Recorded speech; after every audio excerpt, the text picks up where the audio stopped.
कहानी को पूरा समझने के लिए कहानी के पिछले सभी भागों को ज़रूर देखें। उसका लिंक मैं आपको डिस्क्रिप्शन बॉक्स में दे दूंगी और साथ में कमेंट बॉक्स में पिन भी कर दूंगी, तो आप वहां भी जाकर देख सकते हैं। सब लोग हैरानी से चंदा की तरफ देख रहे थे, जो राजवेंद्र की साइड में ही खड़ी थी। अब तक उसके चेहरे पर घूंघट था तो सब लोग उसे तन्वी समझ रहे थे, लेकिन अब जाकर राजवेंद्र ने एक्सेप्ट किया कि उसकी शादी चंदा से हुई है, ना कि तन्वी शेखावत से। मनोहर जी की आईब्रो ऊपर की तरफ उठ गई थी और उनके चेहरे पर गुस्सा झलकने लगा था। वहीं ममता जी के चेहरे पर तिरछी मुस्कुराहट थी।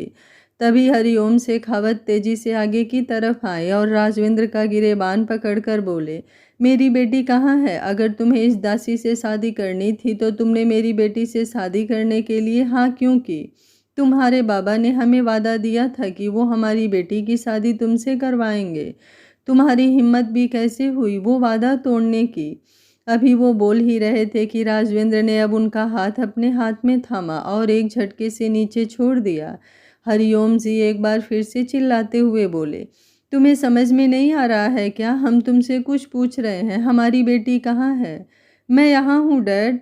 ये आवाज़ अब राजवीर के पीछे से गूंजी, जहाँ पर तन्वी आकर खड़ी हुई थी और उसने भी वही लहंगा पहना हुआ था जो फिलहाल चंदा ने भी पहना हुआ था। मतलब ये सब कुछ बहुत पहले से प्लान किया जा चुका था। तन्वी अपनी बड़ी बड़ी आंखों से राजवेंद्र और चंदा की तरफ देख रही थी और उसे वहां पर देखकर अब सब एक बार फिर से हैरान रह गए थे। तन्वी दांत पीसते हुए आगे की तरफ आई और अगले ही पल वो चंदा पर अपना हाथ उठाने लगी, लेकिन राजवेंद्र ने उसका हाथ कसकर पकड़ लिया था और गुस्से से उसकी तरफ देखते हुए बोला, चंदा अब कोई दासी नहीं है जिससे तुम बदतमीजी करोगी, उस पर हाथ उठाने की कोशिश करोगी तन्वी। वो इस महल की रानी साहिबा और मेरी धर्म पत्नी, मेरी अर्धांगिनी चंदा राजवेंद्र शेखावत है। खबरदार तुमने उसकी तरफ नज़र उठाकर भी देखा तो। ये बोलकर उसने एक झटके से उसका हाथ नीचे छोड़ दिया तो तन्वी की दर्द से आह निकल गई। अब उसने राजवेंद्र का गिरेबान पकड़ लिया और गुस्से से दांत पीसते हुए बोली, क्यों किया तुमने मेरे साथ ऐसा? क्यों किया तुमने मेरे साथ ऐसा? हाँ, मुझे पहले ही शक था तुम पर कि तुम इस लड़की से दूर नहीं रह सकते। तुम ज़रूर कुछ ऐसा करोगे जिससे मेरा दिल टूटेगा, और आखिर तुमने मेरा दिल तोड़ ही दिया। राजवेंद्र तुरंत बोला, कैसा दिल? क्योंकि जहाँ तक मैं तुम्हें जानता हूँ, मुझे तुम्हारे अंदर दिल नाम की तो कोई चीज़ कभी महसूस ही नहीं हुई। तुम तो एक ऐसी इंसान हो जिसके अंदर इमोशंस के नाम पर सिर्फ दो ही चीज़ हैं, एक नफ़रत और एक गुस्सा। और सॉरी, मुझे इन दोनों चीज़ों में से कुछ भी पसंद नहीं। मनोहर जी अब आगे की तरफ आए और बोले, इन सब को तो तुम कोई भी जवाब दे दोगे राजवेंद्र, लेकिन हमें क्या जवाब दोगे? हमने तुम्हें बताया था ना कि हमने हरिओम जी को वादा किया था कि तुम उनकी बेटी से शादी करोगे, उसे इस महल की रानी बनाओगे, तो तुम्हारी हिम्मत भी कैसे हुई वो वादा तोड़ने की? तभी ममता जी भी आगे आई और बोली, आप बहुत घमंड करते थे ना अपने बेटे पर मनोहर जी। आज आपके इस बेटे ने आपका सर शर्म से झुका दिया है। आपने हमेशा राजवेंद्र को राजा बनाने के ख्वाब देखे, लेकिन कभी भी मेरे राजवीर के लिए नहीं सोचा।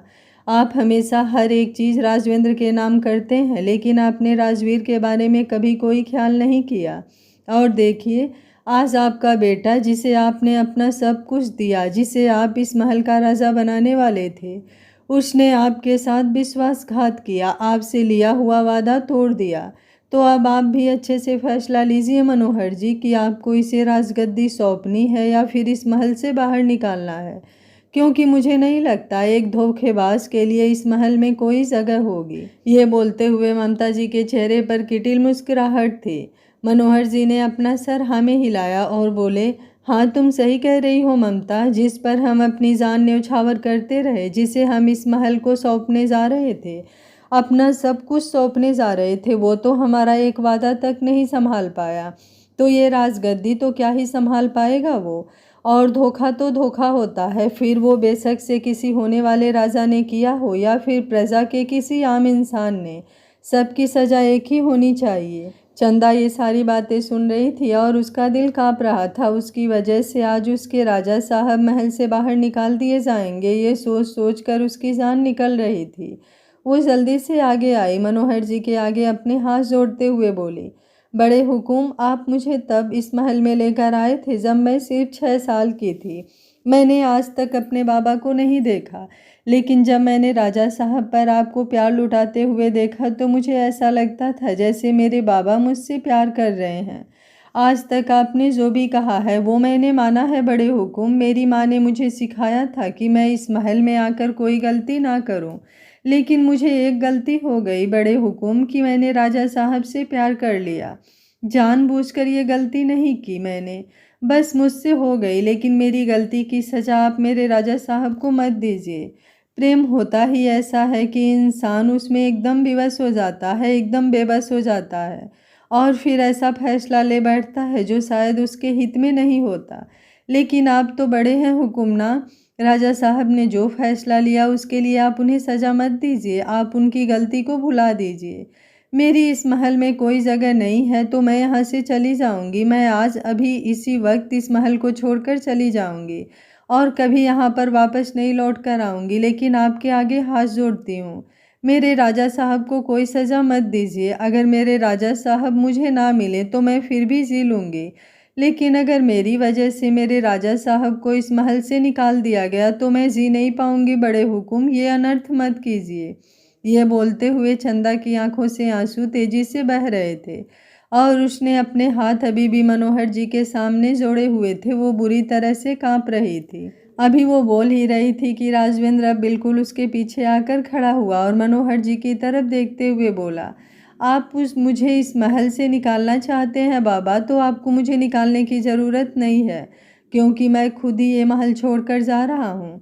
उसकी बात पर मनोहर जी हैरान रह गए। उन्हें अंदाज़ा भी नहीं था इस बात का कि राजवेंद्र सामने से महल छोड़ने की बात कर देगा। चंदा तुरंत उसकी तरफ घूमी और बोली, अब आप ऐसा क्यों कह रहे हैं राजा साहब, प्लीज़ आप ऐसा मत कहिए। आप ये महल छोड़कर नहीं जा सकते, आपको तो ये महल संभालना है ना, क्योंकि आप तो जानते हैं ना कि राजवीर कैसा है, वो कितना घटिया और घिनौना है। ये बोलते हुए वो एकदम से रुक गई और ममता जी के चेहरे पर गुस्सा झलकने लगा था। वो तुरंत गुस्से से कांपते हुए बोली, तुम्हारी हिम्मत भी कैसे हुई मेरे राजवीर के बारे में इस तरह की बात करने की? खबरदार, अगर तुमने मेरे राजवीर पर उंगली उठाई तो मैं तुम्हारा मुंह तोड़ दूंगी। तभी राजवेंद्र एकदम गुस्से से गरजा और बोला, खबरदार, अगर मेरी चंदा को किसी ने कुछ भी कहा तो, क्योंकि मैं सिर्फ धमकियां नहीं देता। आज तक वो इस महल की दासी थी तो कोई भी उसे कुछ भी कहता रहा, लेकिन अब अगर किसी ने उसकी तरफ अपनी नज़रें भी उठाई तो मैं उसका मुंह नोच लूँगा। मनोहर जी राजवेंद्र की तरफ देखते हुए बोले, तुम इस लड़की के लिए महल छोड़ने को तैयार हो? इसके लिए तुम अपनी माँ से जुबान लड़ा रहे हो? इसके लिए तुम हमें छोड़कर जाने की बात कर रहे हो? सिर्फ इस लड़की के लिए? राजवेंद्र ने चंदा के कंधों पर अपना हाथ रखा और बोला, ये लड़की मेरी अर्धांगिनी है बाबा, इसका नाम चंदा है, चंदा राजवेंद्र सिसोदिया। और रही बात इस महल को छोड़कर जाने की और किसी से जुबान लड़ाने की, तो चुपचाप रहना तो मैंने कभी सीखा ही नहीं। मैं हमेशा लोगों को उन्हीं के अंदाज में जवाब देते आया हूँ और आज भी मैं वही कर रहा हूँ। नहीं रहना मुझे इस महल में, क्योंकि ये महल अब महल से ज़्यादा एक ऐसी जगह बन गई है जहाँ पर सिर्फ घटिया लोग और उनके दिमाग में पनप रही गंदगी बढ़ती जा रही है। आप मेरी शादी इस तन्वी से करवाना चाहते थे। आप जानते हैं ये मुझसे शादी क्यों करना चाहती थी? क्योंकि इसके बाबा ने आपसे वादा लिया है, या फिर ये मुझसे प्यार करती है? नहीं, क्योंकि इन्हें हमारी प्रॉपर्टी चाहिए। इनका शेखावत अंपायर इस वक्त पूरी तरह से लॉस में है और इन्हें सिसोदिया अंपायर से मदद चाहिए, लेकिन सामने से कहने की हिम्मत नहीं है, तो अपनी बेटी को बेचने की नौबत आन पड़ी। जैसे ही उसने कहा, हरिओम जी गुस्से से चिल्लाए, चुप, एक लफ्ज़ भी अगर तुमने हमारे बारे में कुछ कहा तो हम बर्दाश्त। अभी वो बोल ही रहे थे कि राजवेंद्र तिरछा मुस्कुराते हुए बोला, क्या हुआ? आज तक आप सब लोग बोल रहे थे, आपस में बातें कर रहे थे, प्लाटिंग कर रहे थे, मैंने कुछ नहीं कहा, तो आप लोगों ने क्या समझा? राजवेंद्र के अंदर जुबान नहीं है, सब जानता हूँ मैं आपके बारे में, और सिर्फ जानता नहीं हूँ, प्रूफ भी है मेरे पास। थोड़ा सब्र रखिए, प्रूफ आप सबको भी दिखाऊंगा और अपने बाबा को भी। और ये बोलते हुए अब वो राजवीर की तरफ आया। उसने राजवीर के कंधे पर अपना हाथ रखा और बोला, तुम्हारी माँ को लगता है कि इस महल का राजा साहब बनना चाहिए तुम्हें? सच में तुम बहुत ज़्यादा काबिल हो, है ना? ये बोलते हुए अचानक उसने उसकी पैकेट में अपना हाथ डाला तो पॉकेट में से सिगरेट के बॉक्स और दूसरा बॉक्स निकला तो उसकी आंखें बड़ी हो गई। वो सारा सामान उसने ही अपने पॉकेट में डाला था। एक बॉक्स जो वो चंदा के लिए इस्तेमाल करने वाला था और सिगरेट्स जिसे उसकी हर दूसरे मिनट पर उसे ज़रूरत पड़ती रहती थी। राजवेंद्र वो सामान मनोहर जी के सामने नीचे की तरफ गिराया तो मनोहर जी भी अपनी जगह पर खड़े खड़े एकदम सुन्न हो गए। मनोहर जी के पैरों तले तो ज़मीन ही खिसक गई। वहीं नीचे गिरा हुआ सामान देखकर वहां पर खड़े मेहमानों के बीच भी अजीब अजीब तरह की बातें चलने लगी थी। उनमें से एक तुरंत राजवीर की तरफ देखते हुए बोला, अभी तो तुम सिर्फ 18 साल के हो और ये सब कुछ, और वो भी एक राज परिवार से होने के बाद तुम्हें ये सब शोभा नहीं देता है बेटा। और आप मनोहर जी अगर ऐसे इंसान को राजा बनाने के बारे में सोच रहे हैं तो मुझे लगता है आपको अपना फैसला बदल देना चाहिए। ममता जी तुरंत बोले, और आपको किसने इजाज़त दी हमारे घर के मामले में बोलने की? आप चुप रहिए। आप लोग यहाँ पर सिर्फ ये शादी देखने के लिए आए थे और अब ये शादी हो चुकी है, बेशक से किसी के साथ भी हुई हो। अब आप लोग यहाँ से जा सकते हैं। ये बोलते हुए उन्होंने अपने हाथ जोड़ लिए। वो मेहमान वहाँ से जाना तो चाहते थे लेकिन इतना अच्छा नज़ारा देखकर वो भला वहाँ से कैसे जाते। इसलिए उनमें से एक व्यंग भरी आवाज़ में बोला, ये क्या बात हुई ममता जी? अभी तक आपके बेटे का गुणगान हो रहा था तो सब कुछ ठीक था, और अगर उसकी कोई घटिया आदत सबके सामने आई तो आपको मिर्ची लगने लगी। ममता जी गुस्से से कांपने लगी। वहीं राजवेंद्र मनोहर जी की तरफ देखते हुए बोला, कहना तो मैं आपसे बहुत कुछ चाहता हूँ बाबा, लेकिन अब मैं आपको कुछ कहूँगा नहीं बल्कि कुछ दिखाऊंगा, पर उससे पहले बस 1 मिनट। ये बोलते हुए उसने सामने खड़ी एक दासी की तरफ देखा तो वो दासी तुरंत वहाँ से बैकयार्ड एरिया की तरफ गई और फिर उस कमरे के अंदर आई जहाँ पर धानी को बंद करके रखा गया था। धानी की हालत सच में खराब हो रही थी। जैसे ही उसे दासी ने धानी को खोला, धानी को ऐसा लगा जैसे उसे कोई दूसरी जिंदगी मिल गई हो। वो दासी जल्दी से धानी को लेकर बाहर की तरफ आई और धानी का हाल देखकर मनोहर जी के चेहरे पर परेशानी छलकने लगी थी। वहीं धानी वहां पर इधर उधर अपनी नज़र घुमा रही थी और जब उसकी नज़र चंदा पर गई तो उसके चेहरे पर मुस्कुराहट तैर गई। राजवेंद्र धानी की तरफ देखते हुए बोला, तुम ठीक तो हो ना धानी? धानी ने अपना चेहरा हाँ में हिलाया और बोली, मैं ठीक तो हूँ राजा साहब, लेकिन यहाँ पर कोई है जिसकी नीयत बिल्कुल ठीक नहीं है। ये बोलते हुए उसकी नज़र राजवीर पर थी। राजवेंद्र धानी की तरफ देखते हुए बोला, तुम फिक्र मत करो धानी, अब तक तो उस इंसान की नीयत के बारे में किसी को कुछ पता नहीं था, लेकिन अब सबको सब कुछ अच्छे से पता चलने वाला है। ये बोलकर उसने वापस उस दासी की तरफ देखा तो वो दासी जल्दी से दूसरी तरफ गई और वहां पर जाकर कुछ बटन ऑन किया तो सामने ही एक प्रोजेक्टर लगा था जहां पर पहले तन्वी और राजवेंद्र की फोटोग्राफ चल रही थी जो उनकी शादी की बाकी रस्मों की थी, लेकिन अब उस पर वीडियो चलने लगी थी। वीडियो जो राजवीर और चंदा की थी, जहां चंदा अपने कमरे में खड़ी थी और राजवीर उसे फाइल के लिए ब्लैकमेल कर रहा था। फिर एक वीडियो चली जहां पर चंदा राजवीर के कमरे में गई। उसने राजवीर से वो फाइल मांगी लेकिन राजवीर ने उसके साथ ज़बरदस्ती करने की कोशिश की और फिर आखिर में चंदा वो फाइल लेकर वहां से भाग गई। तीसरी वीडियो चली जहां पर राजवीर ने चंदा को फोटोग्राफ्स को लेकर ब्लैकमेल किया और फिर चंदा एक बार फिर से राजवीर के कमरे में आई और राजवीर ने उस वक्त सारी हदें पार करने की कोशिश की, लेकिन एक बार फिर से चंदा उसके चंगुल से भाग निकली। इसके अलावा वहां पर एक के बाद एक लगातार वीडियो चलती जा रही थी और उन वीडियो को देखकर मनोहर जी एकदम सुन्न हो गए थे। उनके होश उड़े हुए थे। राजवीर के चेहरे पर पसीना झलकने लगा था। ममता जी के पैरों तले ज़मीन भी खिसक चुकी थी और तन्वी के साथ साथ उसका परिवार भी सदमे में जा चुका था। अगर राजवेंद्र ने राजवीर का ये हाल किया है तो ज़रूर उसके पास उनके खिलाफ भी प्रूफ होंगे। राजवीर और चंदा के वीडियो के बाद वहां पर राजवीर और उसके दोस्तों की वीडियो चलने लगी थी जिसमें उन सब के बीच घटिया बातें हो रही थी। उनका सिगरेट पीना, शराब पीना, सब कुछ नज़र आ रहा था। कैसे वो लोग राजवेंद्र के खिलाफ षड्यंत्र रच रहे थे, कैसे वो चंदा के बारे में बेशर्मी भरे बातें कर रहे थे, वो सब कुछ वहाँ पर सुनाई दे रहा था। ममता जी जोरों से चिल्लाते हुए बोली, बंद करो ये सब कुछ वरना मैं इसे तोड़ दूंगी।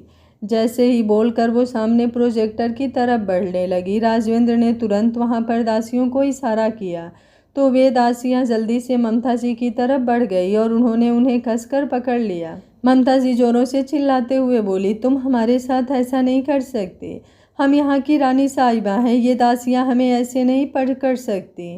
राजवेंद्र उनकी तरफ देखकर हल्का सा मुस्कुराया और बोला, हाँ आप यहाँ की रानी साहिबा हैं, लेकिन वो कैसी रानी साहिबा हुई जो खुद ही अपने राजा के खिलाफ षड्यंत्र रचे।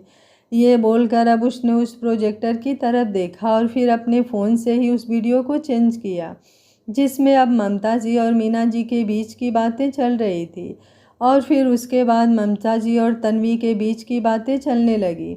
उन दोनों की बातें सुनकर मनोहर जी ने जैसे अपना सारा संयम खो दिया था। वो चिल्लाते हुए बोले, बस करो राजवेंद्र, बस करो। राजवेंद्र मुस्कुराया और बोला, अभी नहीं बाबा, अभी तो आगे बहुत कुछ देखना बाकी है। आपका ये दोस्त जिन्होंने आपसे वादा लिया था कि आपको अपने बेटे की शादी इनकी बेटी से करनी होगी, अब इनकी नीयत भी आप अच्छे से देख लीजिए। अगर सबके चेहरे से नकाब हट ही रही है तो फिर इनके चेहरे से भी हट ही जाए।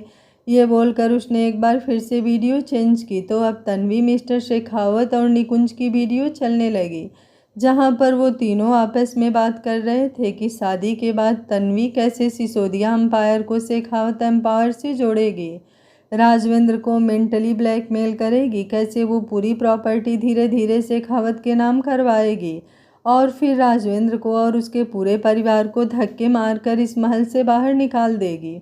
और सिर्फ इतना ही नहीं, उसमें आखिरी वीडियो वो थी जो निकुंज और राघव के बीच की थी, जिसमें निकुंज और राघव के बीच बातें हो रही थी। निकुंज राघव को धमकी दे रहा था कि अगर उसने जरा सी भी चालाकी करने की कोशिश की तो वो मनोहर जी को बता देगा कि वो जिस दुकान में काम करता है वहाँ कितना बड़ा घपला भी करता है, और साथ में उसका पर डे का पेमेंट भी जो निकुंज उसे वहाँ पर रहने के लिए देने वाला था, उन सब का भी कच्चा चिट्ठा वहाँ पर पूरी तरह से खुल चुका था। एक के बाद एक तकरीबन 15 से 20 वीडियो वहाँ पर चली थी और उन सभी वीडियो को देखने के बाद चंदा तो खुद हक्की बक्की रह गई थी। वो तो कुछ बोल ही नहीं पा रही थी, उसकी आंखों से बस आंसू बहते जा रहे थे। इतनी पागल थी वो जो ये समझ रही थी कि उसके राजा साहब बेवफा हो गए, जबकि उसके राजा साहब तो खुद मजबूर थे उस वादे को लेकर जो मनोहर जी ने राजा साहब से लिया था, और उसके ऊपर से ये सारा मेंटली प्रेशर। कैसे उसके राजा साहब ने खुद को संभाला होगा, कैसे इन सब से डील किया होगा, कैसे सब कुछ जानने के बाद भी उन्होंने खुद को शांत रखा होगा, ये सोच सोच कर ही उसका दिमाग फटने लगा था। वहीं ममता जी गुस्से से अपने जबड़े कस रही थी। उन्होंने सालों से एक षड्यंत्र रचा था और राजवेंद्र ने कुछ ही पलों में उनका पूरा प्लान बर्बाद करके रख दिया था, उनका सारा खेल खराब करके रख दिया था। मीना तो खुद वहाँ पर अपना मुंह छुपा रही थी और राघव का भी यही हाल था, वो तो अब फ्री में पिटने वाला था। मनोहर जी को तो समझ ही नहीं आ रहा था कि वो किससे क्या जवाब मांगे, हरिओम शेखावत से सवाल करे या फिर ममता जी से या फिर राजवीर से। तन्वी गुस्से से कांपते हुए बोली, हाँ मैंने अपनी फैमिली के साथ प्लाटिंग की, लेकिन जब आज सुबह मैं तुम्हारी दुल्हन के रूप में तैयार हो रही थी तो मुझे रियलाइज़ हुआ राज कि मैं कितनी बड़ी गलती कर रही हूँ, और उसी वक्त मैंने फैसला लिया था कि मैं अब अपनी फैमिली का साथ छोड़कर पूरी तरह से तुम्हारी हो जाऊँगी। मैं ऐसा कुछ नहीं करूँगी जो मेरी फैमिली मुझसे करवाना चाहती है, मैं सिर्फ तुम्हें प्यार। उसकी बात पूरी होती उससे पहले ही राजवेंद्र ने अपना हाथ दिखाकर उसे चुप करवाते हुए कहा, मुझे फालतू की बकवास सुनने में कोई इंटरेस्ट नहीं है तन्वी। आज तक तुम्हारी बातों को सुना क्योंकि इनफ प्रूफ चाहिए था मुझे तुम लोगों के खिलाफ। राजवेंद्र सिसोदिया ना किसी की बकवास सुनता है और ना ही उसे आदत है। तन्वी का मुंह पूरी तरह से लटक गया। तभी ममता जी आगे आई और मनोहर जी के सामने खड़े होकर बोली, मेरा यकीन कीजिए मनोहर जी, मैं भी झूठ नहीं बोल रही हूँ। सच में पहले मैं सोच रही थी कि मैं राजवीर को इस महल का राजा बनाऊंगी, लेकिन जब मुझे उसकी आदतों के बारे में पता चला तो मैं भी। वो बोल ही रही थी कि उन्हें मनोहर जी ने अपना हाथ दिखाकर चुप करवा दिया और बोले, रहने दो ममता, हमें ये तो पता था कि तुम अपने पुत्र मोह में उसका पक्ष कुछ ज़्यादा ही लेती हो, लेकिन तुम उसकी गलत आदतों को भी इस तरह से नज़रअंदाज कर दोगी, ये मैंने नहीं सोचा था। और इतना बड़ा षड्यंत्र हमारे ही खिलाफ, इस चीज़ की उम्मीद नहीं थी तुमसे। राजवेंद्र ने अब चंदा की तरफ देखा और बोला, कहना तो बहुत कुछ चाहता हूँ चंदा, यहाँ खड़े होकर हर एक शख्स को बहुत कुछ बोलना चाहता हूँ, उनके साथ बहुत कुछ करना चाहता हूँ, उन्हें जेल की सलाखों के पीछे भिजवाना चाहता हूँ, लेकिन पता नहीं क्यों मेरा बिल्कुल भी मन नहीं कर रहा। तुम सही कहती हो, प्रेम इंसान को पूरा कर देता है और नफ़रत इंसान को खोखला, और ऐसे खोखले इंसानों से मुझे अब कोई रिश्ता नहीं रखना, नफ़रत का रिश्ता भी नहीं। मुझे नहीं चाहिए ये राजगद्दी, ये राजपाट, मुझे सुकून चाहिए चंदा, जो सिर्फ मुझे तुम्हारी बाहों में मिलता है। और अगर एक दासी से शादी करने की सज़ा ये है कि राजवेंद्र सिसोदिया को इस महल को छोड़कर जाना पड़ेगा, तो ये राजवेंद्र सिसोदिया अपना सिर सम्मान से उठाकर कहता है कि हाँ, ये एक दासी से प्यार करता है और इसके लिए वो सब कुछ त्याग सकता है। कम से कम वो ऐसे खोखलों लोगों में से तो नहीं जो नफ़रत में अंधे हों, इंसानियत की हर हद पार कर जाएं। चंदा झट से बोली, मुझे माफ़ कर दीजिए राजा साहब, मैंने पता नहीं आपको क्या कुछ नहीं कह दिया।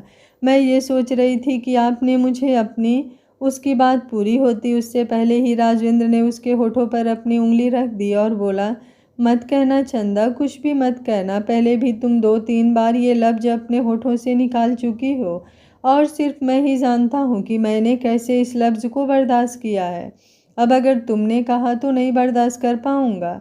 मैं जानता हूँ कि इस महल से तुम्हारा बहुत लगाव है, लेकिन क्या तुम अपने राजा साहब के साथ नई दुनिया में चलोगी, जहाँ पर तुम मेरी दासी नहीं, मेरी अर्धांगिनी बनकर मेरे साथ रहोगी। राजवेंद्र ने अपना हाथ चंदा के आगे बढ़ाया हुआ था। वो चंदा को लेकर महल से जाना चाहता था, क्योंकि उसे एक सुकून भरी जिंदगी चाहिए थी जिसमें सिर्फ वो और उसकी चंदा हो। वहीं चंदा की आंखों से आंसू लगातार बहते जा रहे थे, क्योंकि अगर वो राजवेंद्र के साथ इस महल से चली जाती तो शायद उससे ज़्यादा स्वार्थी इंसान कोई हो ही नहीं सकता। उसे अपने राजा साहब की ज़रूरत थी, बहुत ज़रूरत थी। उसके राजा साहब उसके लिए सांसों की तरह थे, लेकिन जितनी उसे अपने राजा साहब की ज़रूरत थी, उतनी ही ज़रूरत इस महल को भी राजवेंद्र की थी। राजवेंद्र के बिना ये महल कुछ नहीं था। अगर राजवेंद्र यहाँ से चला जाता तो ना चाहते हुए भी सब कुछ राजवीर के हाथ में आ जाता और फिर वो इस महल का हुलिया ही बदल कर रख देता। अब तक उसने जो किया वो क्या कम था, जो अब सब जानते हुए भी चंदा महल की सारी बागडोर राजवीर के हाथ आने देती। वो राजवेंद्र की तरफ आंसू भरी आंखों से देखते हुए बोली, आप ऐसा मत समझिएगा राजा साहब कि मैं आपके साथ जाने से इनकार कर रही हूँ, लेकिन मैं यहाँ से कहीं नहीं जा सकती, ना ही मैं आपको यहाँ से जाने दूंगी। जानती हूँ मेरे इस फैसले पर शायद आपको मुझ पर गुस्सा आएगा, आपको तकलीफ होगी, लेकिन इस महल को आपकी ज़रूरत है राजा साहब, प्लीज़ यहाँ से मत जाइए। उसकी बात पर राजवेंद्र के चेहरे पर व्यंग भरी मुस्कुराहट तैर गई। वो चंदा की तरफ देखते हुए बोला, मैंने तुम्हारे लिए ये राजमहल त्याग दिया और तुम्हें अभी भी मुझसे ज़्यादा इस राजमहल की पड़ी है चंदा। यहाँ पर क्या होगा और क्या नहीं तुम्हें इस चीज़ की टेंशन है, लेकिन यहाँ रह कर मैं कैसे अंदर ही अंदर घुट रहा हूँ, तो इस बात से कोई लेना देना नहीं। तुम चाहती हो कि मैं यहाँ रहूँ, ये जानते हुए भी कि मैं यहाँ पर खुलकर सांस भी नहीं ले पा रहा हूँ। उसकी बातों ने चंदा को पूरी तरह से निःशब्द कर दिया था। राजवीर और बाकी सब लोग चंदा और राजवेंद्र के बीच हो रही बातें सुन रहे थे। मनोहर जी अब आगे आए और राजवेंद्र के आगे हाथ जोड़कर कुछ बोलने को हुए, लेकिन राजवेंद्र ने अपना हाथ दिखाकर उन्हें रोक दिया और बोला, अब तक मैं आपकी सारी बातें सुनता आया था, क्योंकि आप न सिर्फ इस महल के राजा हैं बल्कि मेरे बाबा भी हैं। लेकिन अब ना ही मेरा इस महल से कोई नाता है और ना ही आपसे। मैंने क्या खोया और क्या पाया ये तो मुझे नहीं पता, लेकिन आपने अपने बेटे को हमेशा के लिए खो दिया है राजा साहब, इसलिए अगर आप कुछ ना ही कहें तो ज़्यादा बेहतर होगा। अगर रिश्ते टूट कर भी मर्यादा में रहें तो दोनों तरफ से सम्मान की गुंजाइश बनी रहती है।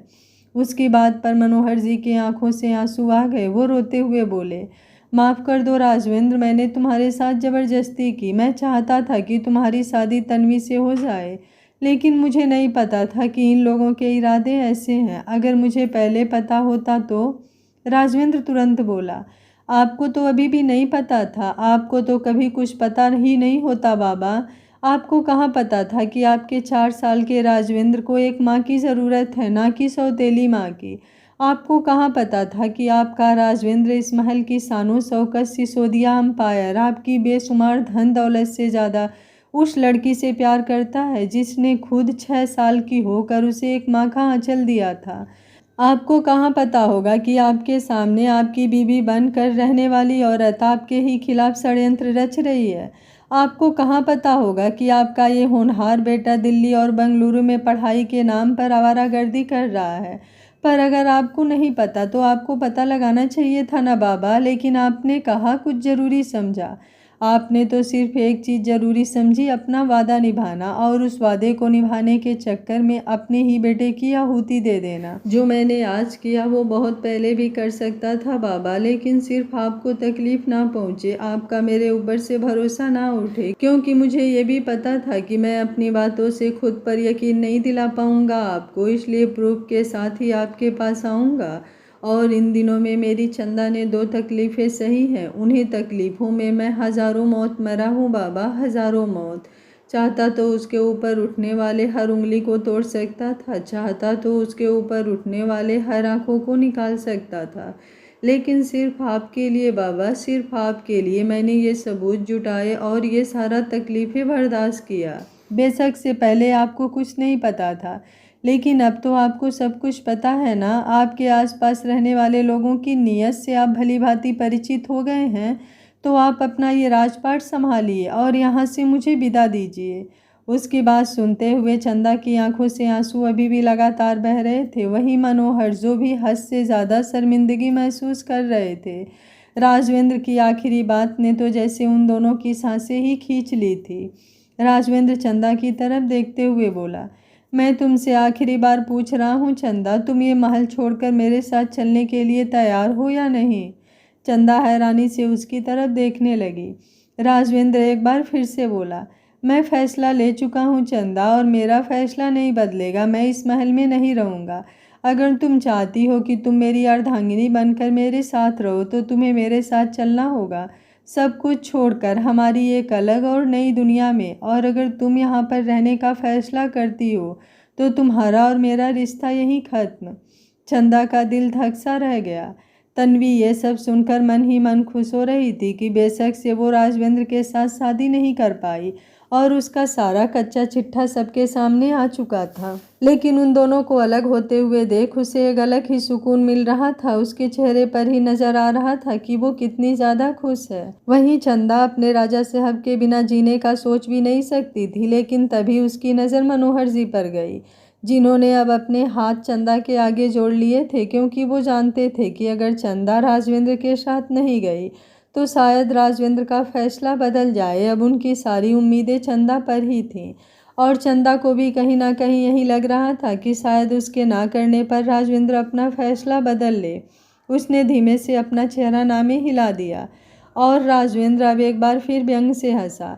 अगले ही पल वो चंदा की तरफ देखते हुए बोला, मुझे तुमसे ये उम्मीद नहीं थी चंदा। मेरे लिए तुम पूरी दुनिया से बढ़कर थी, और तुम्हारे लिए मुझसे बढ़कर ये दुनिया हो गई तो ठीक है, तुम रहो अपनी दुनिया में खुश, और ये राजवेंद्र सिसोदिया अपनी दुनिया में खुश रहेगा। ये बोलकर वो पीछे की तरफ हटा और फिर अगले ही पल उसने अपने सिर पर रखी हुई पगड़ी को उतारा और नीचे की तरफ रख दिया। उसने अपने गले में पहने हुए हीरे के हार को भी निकाल कर वहीं रख दिया और बाकी की सारी ज्वेलरी भी वहीं पर उतार कर रख दी।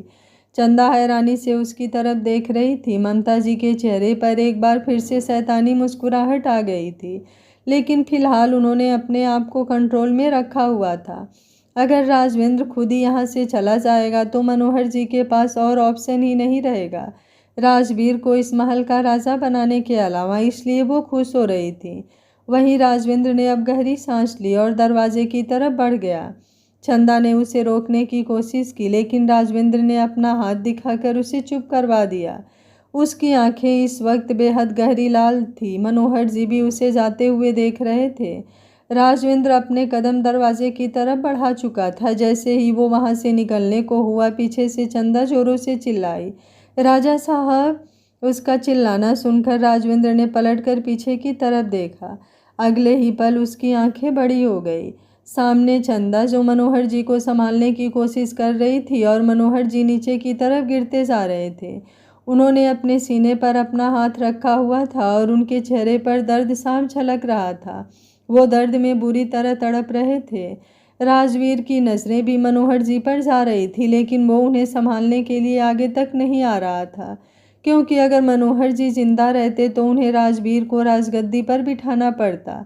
लेकिन अगर मनोहर जी ही खत्म तो बेशक से वो उसे राजगद्दी पर बिठाएं या ना बिठाएं, राजवीर खुद ब खुद राजा बनने वाला था। इसलिए तो वो चाहता था कि अगर मनोहर जी को कुछ हो रहा है तो वो पूरी तरह से खत्म ही हो जाएं। वहीं ममता जी के भी यही इरादे थे। बाकी सब में से किसी को मनोहर जी की कोई पड़ी ही नहीं थी। सिर्फ महल के दास और दासियां थे जो मनोहर जी की ये हालत देखकर रोने लगे थे। राजवेंद्र ने जब ये नज़ारा देखा तो वो जल्दी से भागते हुए मनोहर जी के पास आया और उन्हें संभालने लगा। मनोहर जी अपना कांपता हुआ हाथ राजवेंद्र की तरफ बढ़ाया। वो कुछ बोल ही नहीं पा रहे थे और देखते ही देखते उनका चेहरा राजवेंद्र की गोद में ही एक तरफ लुढ़क गया। राजवेंद्र जोरों से चिल्लाया, बाबा। चंदा भी बेइंतहा रोने लगी थी। राजवेंद्र को फिर से वापस मनोहर जी को संभालते देख ममता जी के चेहरे पर अब दोबारा परेशानी झलकने लगी थी। वहीं राजवेंद्र ने जल्दी से मनोहर जी को गोद में उठाया और सीधा गाड़ी की तरफ लेकर बढ़ गया। चंदा भी उसके साथ साथ आगे बढ़ रही थी। राजवेंद्र ने मनोहर जी को गाड़ी में बिठाया और फिर तुरंत ड्राइविंग सीट पर बैठा। चंदा मनोहर जी के साथ पीछे बैक सीट पर ही बैठी थी और उनके हाथ को अच्छी तरह से मसल रही थी। सब लोग अपनी जगह पर खड़े रह गए थे और राजवेंद्र की गाड़ी मनोहर जी को लेकर वहां से निकल चुकी थी। ममता जी ने गुस्से से मुट्ठियां कस ली और सीधा अपने रूम की तरफ बढ़ गईं। वहीं बाकी सब मेहमान भी अब वहां से निकलने लगे थे और तन्वी भी अपने डैड और भाई के साथ वहां से चली गई। राजवीर अभी भी अपनी जगह पर खड़ा था। नरेंद्र उसकी तरफ देखते हुए बोला, मैंने तुझे पहले ही कहा था कि ये राजवेंद्र बहुत ज़्यादा शातिर है। हमें थोड़ा संभाल कर रहना होगा। हमने इसे बहुत अंडर एस्टिमेट किया। अभी वो बोल ही रहा था कि राजवीर ने एक जोरदार थप्पड़ उसके गाल पर जड़ दिया और सीधा अपने कमरे की तरफ बढ़ गया। वो भी गुस्से से कांप रहा था। वहीं हॉस्पिटल में मनोहर जी को एडमिट करवा दिया गया था और डॉक्टर उसका ट्रीटमेंट कर रहे थे। राजवेंद्र आईसीयू के बाहर खड़ा था और चंदा भी सामने की तरफ खड़ी एकटक नज़रों से उसे देख रही थी। लेकिन उसकी इतनी हिम्मत नहीं हो रही थी कि वो राजवेंद्र के पास जाकर कुछ कह सके। और राजवेंद्र भी उसकी तरफ देख तक नहीं रहा था। उसका चेहरा एक्सप्रेशनलेस था। डॉक्टर मनोहर जी का ट्रीटमेंट कर रहे थे और आईसीयू के बाहर इस वक्त सिर्फ राजवेंद्र और चंदा ही थे। ना ही वहां पर ममता जी अभी तक आई थी और ना ही राजवीर। चंदा अभी भी राजवेंद्र की तरफ देख रही थी। अब चंदा खुद को रोक नहीं पाई और राजवेंद्र के सामने आकर खड़ी हुई। वो कुछ बोलती उससे पहले ही राजवेंद्र बोला, प्लीज़ कुछ मत कहना चंदा, क्योंकि अब मुझे तुम्हारी कोई बात सुननी ही नहीं है और मुझे तो ये समझ में नहीं आ रहा कि तुम यहाँ क्या कर रही हो। जाओ ना, राजमहल जाओ। उसकी बात पर चंदा हैरान रह गई। वो जल्दी से बोली, आप मुझे गलत समझ रहे हैं राजा साहब। राजवेंद्र व्यंग से मुस्कुराया और बोला, गलत तो मैं तुम्हें अब तक समझ रहा था चंदा, लेकिन अब मैं सब कुछ अच्छे से समझ गया हूँ। मुझसे ज़्यादा तुम्हें वो महल प्रिय है ना, तो फिर अब तक तुम यहाँ क्यों हो। जाओ, महल में जाओ और अच्छे से आराम करो। पहले तो तुम उस महल में एक दासी बनकर रह रही थी, लेकिन अब तो तुम वहाँ की रानी साहिबा हो। अगर मैं उस महल को छोड़ भी दूँ तो भी तुम वहाँ की रानी साहिबा हमेशा के लिए रहोगी और जो कारोबार जो रियासत में संभालने वाला था अब वो तुम संभालोगी। उसकी बात पर चंदा की आंखों में नमी तैर गई। वो जल्दी से बोली, आपको सच में लगता है राजा साहब मुझे वो सब चाहिए। राजवेंद्र ने तुरंत कहा, मुझे क्या लगता है और क्या नहीं, इसका तो अब सवाल ही नहीं बनता। बात तो ये है कि तुमने मुझसे पहले राजमहल को चुना। जाओ अब यहाँ से। फ़िलहाल बाबा के साथ मैं हूँ। जब तक वो ठीक नहीं हो जाते तब तक वो यहीं हॉस्पिटल में रहेंगे, तो मैं भी उनके साथ यहीं रहूँगा। जब वो पूरी तरह से ठीक हो जाएंगे तो मैं उन्हें महल भिजवा दूँगा। तुम्हें यहाँ रुकने की ज़रूरत नहीं है। चंदा की आंखों से आंसू बाहर की तरफ लुढ़कने लगे और वो झट से राजवेंद्र के सीने से लग गई। राजवेंद्र ने अपना हाथ उस पर नहीं रखा।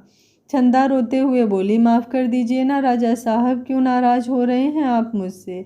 आप बहुत अच्छी तरह से जानते हैं मुझे कि आपसे बढ़कर तो मुझे अपनी सांसें भी नहीं हैं, लेकिन फिर भी आप मुझे सुनाए जा रहे हैं। उस वक्त हालात ऐसे थे कि मुझे आपको मना करना पड़ा, वरना आप तो मुझे अपने साथ बेशक से कहीं भी ले चलिए, मैं आंखें बंद कर आपके साथ चलने को तैयार हूँ। अगर हम महल छोड़कर चले जाएंगे तो मुझे पूरा यकीन है कि आप कभी मुझे कोई तकलीफ़ नहीं आने देंगे। लेकिन क्या ऐसा करना हम दोनों का स्वार्थीपन नहीं हो जाएगा? अपने सुकून के लिए, अपने राहत के लिए हम महल छोड़कर चले जाएं। आप मुझे खुद बताइए कि क्या आपको बड़े हुक्म के साथ यहाँ पर कोई नज़र आ रहा है? कोई उनका ख्याल रखने के लिए यहाँ पर आया? नहीं ना। जब वो लोग यहाँ नहीं आए तो महल में वो लोग बड़े हुक्म का क्या ही ख्याल रखेंगे? और बड़े हुक्म के साथ साथ वो लोग जो महल से जुड़े हैं उनका क्या? आप जानते हैं ना राजवीर को कितना घटिया इंसान है वो। अपने फ़ायदे के चलते वो कुछ भी कर सकता है। और बड़ी रानी साहिबा, उनके बारे में भी आप बहुत अच्छी तरह से जानते हैं। ऐसे में आप सब कैसे उन लोगों को सौंप कर जा सकते हैं? ऐसा मत कीजिएगा राजा साहब। राजवेंद्र ने उसकी तरफ देखा और बोला, बचपन से लेकर अब तक दूसरों के बारे में सोचता आया हूँ चंदा। बाबा ने एक बार कहा कि मुझे लंदन जाना होगा तो मैंने चुपचाप उनका फ़ैसला मान लिया, जबकि वो फ़ैसला हम दोनों के लिए मौत से बढ़कर नहीं था। एक दूसरे में सांसें बजती थी हमारी, लेकिन फिर भी हम दोनों ने एक दूसरे से दूर होने का फ़ैसला लिया। और फिर लंदन जाने से पहले ही बाबा ने मुझे अपने वचन के बारे में बताया। वो जानकर तो जैसे पूरी तरह से टूट गया था। एक राजा के लिए उसका वचन क्या होता है ये तुमसे बढ़कर कोई नहीं जान सकता। लंदन जाकर मुझे पता चला कि तन्वी वो लड़की है जिससे मुझे शादी करनी होगी, और यकीन करो मेरा पहले दिन से ही उसकी नीयत के बारे में सब कुछ समझ चुका था मैं। कैसे 4 साल मैंने उसे बर्दाश्त किया है ये सिर्फ मैं जानता हूँ। किसके लिए? सिर्फ और सिर्फ बाबा और इस राजमहल के लिए ना। जब मैं लंदन से वापस आया तब से हम दोनों ही घुट घुट कर जी रहे थे, एक दूसरे के सामने रहकर भी एक दूसरे से दूर रहना कितना मुश्किल था ये सिर्फ हम दोनों जानते हैं। उन घटिया लोगों ने क्या कुछ नहीं किया तुम्हारे साथ। बात बात पर तुम्हें जलील किया, बात बात पर तुम्हारी इज्जत तार तार करने की बात कही, तुम्हारे साथ ज़बरदस्ती करने की कोशिश की, और क्या कुछ नहीं किया उन लोगों ने। और अब जाकर जब तुम और मैं खुशी खुशी एक दूसरे के साथ रह सकते हैं तो तुम कह रही हो कि हम दोनों स्वार्थी हो रहे हैं। नहीं चंदा, मुझे नहीं लगता हम दोनों स्वार्थी हैं। बहुत हुआ दूसरों के लिए जीना चंदा, मैं सिर्फ तुम्हारे लिए और अपने लिए जीना चाहता हूँ। लेकिन तुमने तो जैसे मेरी चाहत का ही गला घोट दिया। तो कोई बात नहीं, तुम रहो अपने बड़े हुक्म के साथ राजमहल में, मैं देख लूँगा मुझे क्या करना है। उसकी बात पर चंदा ने अब कुछ नहीं कहा। राजवेंद्र इस वक्त कितना परेशान था वो उसकी बातों से साफ बयां हो रहा था, और चंदा उसे और ज़्यादा परेशान नहीं करना चाहती थी। इसलिए फिलहाल वो कुछ पल चुप रही और दोबारा उसके सीने से लग गई। राजवेंद्र ने अब उसके कंधे पर अपने हाथ रखे और बोला, प्लीज़ दूर हो जाओ चंदा, तुमसे गुस्से से बात नहीं कर सकता हूँ मैं, क्योंकि जानता हूँ तुम्हारी भी कोई गलती नहीं है। लेकिन अब अगर तुम मेरे सीने से लगोगी तो मुझे ये ढोंग लगेगा। चंदा ने उसकी बात सुनकर भी उसे नहीं छोड़ा। वो यूं ही राजवेंद्र के सीने से लगी रही और आखिर राजवेंद्र को ही हार माननी पड़ी। उसने अब अपने हाथों को थोड़ा रिलैक्स छोड़ दिया था। चंदा तकरीबन यूं ही आधा घंटा उसके सीने से लगकर खड़ी रही, और फिर आईसीयू का दरवाज़ा खुला और डॉक्टर बाहर की तरफ आए। वो राजवेंद्र की तरफ देखते हुए बोले, मनोहर जी को हार्ट अटैक आया है, जिसकी वजह से उनकी पूरी बॉडी तक पैरालाइज हो गई है और उनके दिमाग ने भी काम करना बंद कर दिया है। उनके अंदर कोई भी मूवमेंट नहीं हो रही है। हमें जल्द से जल्द उनका प्रॉपर ट्रीटमेंट करना होगा, उसी के बाद कुछ कहा जा सकता है। डॉक्टर की बात सुनकर राजवेंद्र का दिल जैसे एक पल के लिए धड़कना भूल गया था।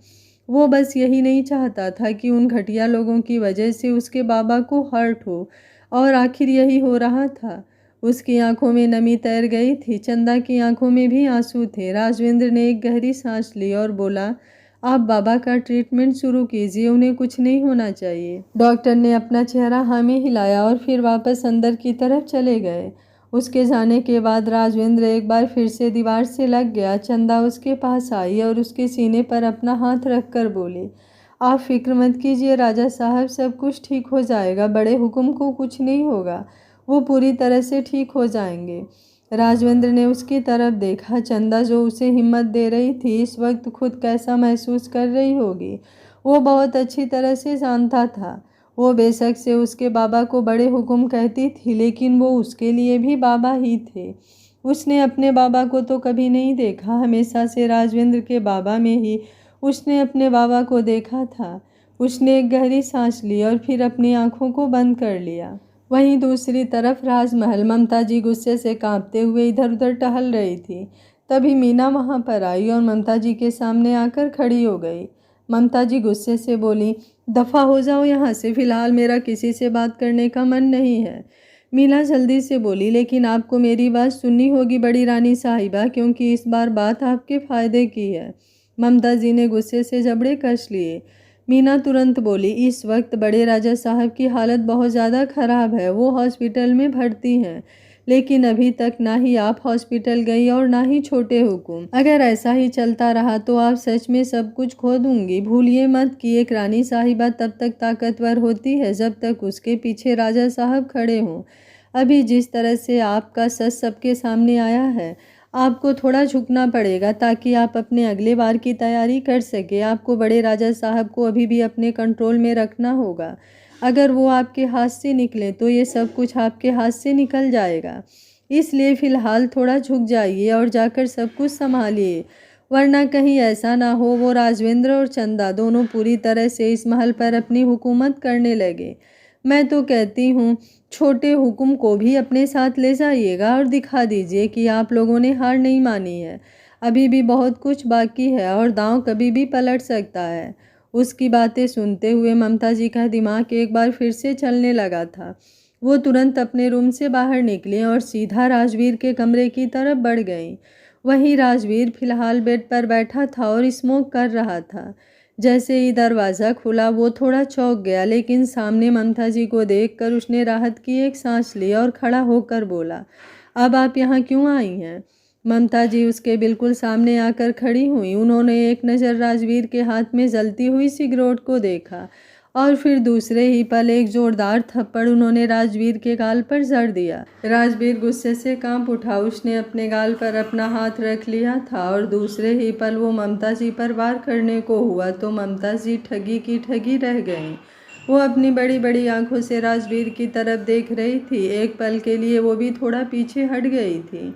वहीं राजवीर ने अब अपने हाथ को जकड़ लिया और ममता जी की तरफ देखते हुए बोला, दफ़ा हो जाइए यहाँ से, इससे पहले कि मैं भूल जाऊँ। आप मेरी माँ हैं, आप मेरे बारे में बहुत अच्छी तरह से जानती होंगी। आखिर आपका ही बेटा हूँ, तो रिश्तों की लिहाज की उम्मीद मुझसे तो मत कीजिएगा। उसकी बात सुनकर ममता जी अब और भी ज़्यादा हैरान हो रही थी। वो गुस्से से राजवीर की तरफ देखते हुए बोली, ये सब मैंने तुम्हारे लिए किया और आज तुम मुझे ही ये सब बातें सुना रहे हो? क्या कुछ नहीं किया मैंने तुम्हारे लिए, तुम्हें इस राजमहल का राजा बनाने के लिए? उनकी बात पूरी होती उससे पहले ही राजवीर बोला, लेकिन उखाड़ क्या पाई आप? कोशिश तो आपने बहुत की, लेकिन किया क्या है आपने? सबके सामने तो पूरी तरह से जलील कर दिया गया आपको और आप अपने एहसान मुझ पर गिनाने आई हैं। क्या बात, अब आप मुझसे भी जलील होना चाहती हैं क्या? ममता जी दांत पीसते हुए बोली, भूलो मत मैं माँ हूँ तुम्हारी। राजवीर व्यंग से बोला, ऐसी माँ का क्या करूँ जो मुझे राजगद्दी पर ही नहीं बिठा पाई? उस राजवेंद्र की तो माँ भी नहीं है, लेकिन वो फिर भी इस राजमहल का राजा बनने वाला है। ममता जी जल्दी से बोली, नहीं बनेगा। अगर तुम मेरी बात मान कर बिल्कुल वैसा करो जैसा मैं तुम्हें करने को कहती हूँ तो वो इस राजमहल का राजा बनना तो दूर की बात, कभी इस महल में वापस लौट कर भी नहीं आएगा। और अगर तुम यूं ही मेरे सामने जुबान चलाते रहे तो बेशक से फिर तुम जितनी मर्जी कोशिश कर लेना, इस महल का राजा बनना तो दूर की बात, तुम्हें इस महल में रहने की इजाज़त भी नहीं दी जाएगी। बहुत अच्छी तरह से जानती हूँ मैं मनोहर जी को, अपने वसूलों के पक्के हैं वो। इस महल को बिना राजा के छोड़ देंगे, लेकिन तुम्हें राजा नहीं बनाएंगे। पर अगर तुम मेरी बात मान जाओ तो तुम्हें भी वो सब मिलेगा जो तुम चाहते हो और मुझे भी। उसकी बात सुनते हुए राजवीर उन्हें अजीब नज़रों से देखने लगा था। उसे ममता जी पर गुस्सा आ रहा था क्योंकि उन्होंने उस पर हाथ उठाया, लेकिन फिलहाल ममता जी की बातें सुनकर उसे टेंशन भी हो रही थी। उसे किसी भी हाल में सिसोदिया महल का राजा बनना था। वो एकदम डेविल एक्सप्रेशन के साथ बोला, क्या करना होगा मुझे? उसकी बात सुनकर अब ममता जी तिरछा मुस्कुराई। वहीं दूसरी तरफ हॉस्पिटल में सुबह के लगभग 6 बज चुके थे और डॉक्टर अभी भी आईसीयू में थे और मनोहर जी का ट्रीटमेंट कर रहे थे। तभी आईसीयू का दरवाज़ा खुला और डॉक्टर बाहर की तरफ आए। राजवेंद्र जो सामने चेयर पर बैठा था वो तुरंत अपनी जगह से उठा, डॉक्टर के सामने आकर खड़ा हुआ, लेकिन डॉक्टर कुछ कहते उससे पहले ही राजवेंद्र ने अपना चेहरा घुमाकर दूसरी तरफ देखा जहां कुछ कदमों की आहट हो रही थी और अगले ही पल उसके चेहरे पर गुस्सा झलकने लगा, क्योंकि सामने राजवीर जी और ममता जी दासियों के साथ चलते हुए आगे की तरफ आ रहे थे। उन्हें देखते हुए राजवेंद्र के गुस्से से अपनी मुट्ठियां कस ली थी। अभी तक उसने राजवीर से कुछ नहीं कहा था, लेकिन अब राजवीर का चेहरा देखते ही उसे वो सब याद आने लगा जो राजवीर पिछले कुछ दिनों से चंदा के साथ कर रहा था। वो जानता था कि अगर वो लोग यहाँ अस्पताल में आए हैं तो ये सब उनका ड्रामा है। अगर उनके दिल में सच में मनोहर जी के लिए जरा सी भी फिक्र होती तो वो लोग इतना वक्त नहीं लगाते यहाँ आने में। उसका मन तो कर रहा था कि वो अभी इसी वक्त राजवीर का मुंह तोड़ दे, लेकिन तभी चंदा उसके पास आई और उसके कंधे पर अपना हाथ रखकर धीमे से बोली, शांत रहिएगा राजा साहब, बहुत अच्छी तरह से जानती हूँ मैं आपको, इसलिए समझा सकती हूँ कि आपको इस वक्त हद से ज़्यादा गुस्सा आ रहा होगा, लेकिन प्लीज़ खुद को शांत रखिए, सिर्फ बड़े हुक्म के लिए। उसकी बात सुनते हुए राजवेंद्र की मुट्ठियाँ और भी ज़्यादा कस चुकी थी, लेकिन फिर उसने एक झटके से अपने हाथों को खोल दिया और एक गहरी सांस ली। उसने अपना चेहरा वापस डॉक्टर की तरफ घुमा लिया था। तभी ममता जी और राजवीर भी वहां पहुंच गए और राजवीर डॉक्टर की तरफ देखते हुए बोला, मेरे बाबा कैसे हैं? डॉक्टर ने एक नज़र उनकी तरफ देखा और फिर वापस राजवेंद्र की तरफ देखते हुए बोले, फिलहाल हमने मनोहर जी का ट्रीटमेंट कर दिया है, लेकिन जब तक उन्हें होश नहीं आ जाता हम कुछ नहीं कर सकते। अब तो आप बस दुआ कीजिए कि जल्दी से जल्दी उन्हें होश आ जाए, वरना कुछ कहा नहीं जा सकता। अगर उनके दिमाग ने ठीक से काम करना शुरू नहीं किया तो वो ब्रेन स्ट्रोक की वजह से कोमा में भी जा सकते हैं। डॉक्टर की बात सुनते हुए राजवेंद्र को अपने दिल में बहुत ज़्यादा तकलीफ हो रही थी। बेशक से वो मनोहर जी से और राजमहल से सब रिश्ते तोड़ चुका था, लेकिन फिर भी अंदर ही अंदर मनोहर जी के लिए बहुत बुरा महसूस कर रहा था। उसकी आंखों में लगभग से आंसू थे और डॉक्टर की बात सुनते हुए चंदा ने भी राजवेंद्र का हाथ अपने हाथ में थाम लिया था। वो उसकी तकलीफ को महसूस कर सकती थी। तभी ममता जी झट से बोली, मनोहर जी बस तो जाएंगे ना डॉक्टर साहब? राजवीर भी जल्दी से बोला, अगर आपको कुछ चाहिए तो आप मुझे बताइए डॉक्टर, मैं मेरे बाबा को कुछ नहीं होने दूंगा। डॉक्टर फीका सा मुस्कुराए और फिर वापस राजवेंद्र की तरफ देखते हुए बोले, आप कुछ वक्त इंतज़ार कीजिए, जैसे ही होश में आते हैं मैं आपको बताता हूँ। ये बोलकर वो वहाँ से चले गए और राजवेंद्र ने अब आईसीयू के दरवाजे के बिल्कुल करीब जाकर अंदर मनोहर जी की तरफ देखा। ममता जी भी वहाँ पर आई और बोली, ये सब मेरी वजह से हुआ है। अगर मैंने शुरू से तुम्हारे और राजवीर के बीच फ़र्क नहीं किया होता, हमेशा राजवीर के लिए नहीं सोचा होता, तो आज ये सब कुछ नहीं होता। मैं बहुत गलत थी राजवेंद्र, मुझे माफ़ कर दो। उनकी बात सुनते हुए राजवेंद्र के चेहरे पर अजीब से एक्सप्रेशन थे। वो उन लोगों में से नहीं था जो यूं ही किसी से इमोशनल ब्लैकमेल हो जाएं। वो ममता जी को बहुत अच्छी तरह से जानता था। तभी राजवीर आगे आया और राजवेंद्र की तरफ देखते हुए बोला, आपकी गलती नहीं है माँ, सारी गलती मेरी है। क्या हुआ अगर राजवेंद्र भाई मेरे सौतेले भाई हैं तो? लेकिन उन्होंने हमेशा मुझे अपना समझा। फिर मेरे अंदर पता नहीं क्या ही नफ़रत भरी थी जो मैं उनका प्यार समझ ही नहीं पाया, और मैंने अपनी होने वाली भाभी को ही गंदी नज़रों से देखा। लेकिन अब मैं आप दोनों से माफ़ी मांगना चाहता हूँ। ये बोलते हुए उसने एक नज़र चंदा की तरफ भी देखा। उसने अपने हाथ जोड़ लिए थे। राजवीर एक बार फिर से बोला, मुझे माफ़ कर दीजिए भाई, मुझसे बहुत बड़ी गलती हो गई। मेरी गलती माफ़ी के लायक तो नहीं है, लेकिन अपना छोटा भाई समझकर मुझे माफ़ कर दीजिए। ये बोलते हुए अब उसने अपना चेहरा झुका लिया था। चंदा के चेहरे पर भी अजीब से एक्सप्रेशन थे। उसे भी यकीन नहीं हो रहा था कि राजवीर और ममता जी सच में बदल रहे हैं। राजवेंद्र ने एक गहरी सांस ली और उन दोनों की तरफ देखते हुए बोला, फिलहाल मुझे सिर्फ बाबा की फ़िक्र है। आप दोनों को जो भी कहना है वो आप बाबा से कहिएगा। मुझसे नहीं, मैं यहाँ पर सिर्फ तब तक के लिए हूँ जब तक बाबा को होश नहीं आ जाता। उसके बाद मेरा आप लोगों से या फिर महल से कोई रिश्ता नहीं होगा। ये बोलकर वो पीछे की तरफ हट गया और जाकर चेयर पर बैठ गया। राजवीर और ममता दोनों उसकी तरफ देख रहे थे। ममता जी अंदर ही अंदर राजवेंद्र के लिए ना जाने क्या क्या बोल रही थी। चंदा राजवेंद्र के पास आई और उसे देखते हुए बोली, मैं आपके लिए पानी लाऊं? राजवेंद्र ने अपना चेहरा ना में हिला दिया और पीछे दीवार पर अपना सिर टिकाकर अपनी आंखें बंद कर ली। आज का पार्ट आप लोगों को कैसा लगा कमेंट बॉक्स में अपनी राय ज़रूर दीजिएगा। अगर कहानी पसंद आ रही है तो मेरे चैनल को सपोर्ट कीजिएगा, जिसकी मुझे इस समय बहुत ज़रूरत है।